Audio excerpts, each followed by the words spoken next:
வலைக்கும் வரஹ்மத்துல்லாஹி வபரகாத்துஹு. சில இடங்களில் நாமளாக போய் வலிய நம்மளுடைய நன்மைகளை இழந்து கொண்டு இருப்போம். அப்படி என்ன ஒரு சூழ்நிலை, நம்மளுக்கு சம்மந்தம் இல்லாத ஒரு இடத்துல ஒரு நபர் சேர்ந்திருப்பார். அதுக்கு நம்மளுக்கு எந்த சம்மந்தமும் கிடையாது என்றால் நம்ம நண்பர்களுக்கு மத்தியில் நம்ம இவ்வாறு பேசுவோம்.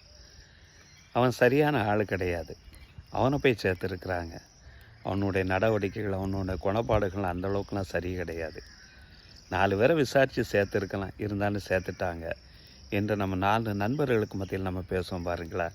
இது ஒரு வகையில் நம்மளை நாமளே ஒரு நன்மையை நம்மளுக்கு நாமளே இழந்து கொண்டு இருக்கிறோம். எப்படி தெரியுமா, சஹீஹ் இப்னு மாஜாவில் ஒரு ஹதீஸு பதிவு செய்யப்பட்டிருக்கும். அல் ஹசது பொறாமல் இருக்குது தெரியுமா, யாக்குல் ஹசனாத், நம்மளுடைய நன்மைகளை தின்றுமா.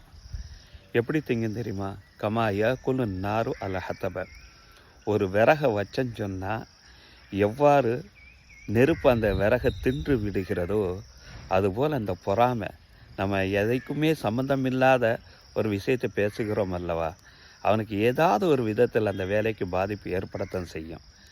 அதனால் அந்த பொறாமை நம்மளுடைய நன்மையை தின்றுவிடும் என்றார்கள் நபி ஸல்லல்லாஹு அலைஹி வஸல்லம் அவர்கள். இந்த குணம் நம்மள்கிட்ட இருக்குதுன்னு சொன்னால் முடிந்த அளவுக்கு நம்மளால் தவிர்த்து கொள்ளுவோம். நம்ம நன்மையை நாமளே பாதுகாத்து கொள்வோம் இன்ஷா அல்லாஹ்.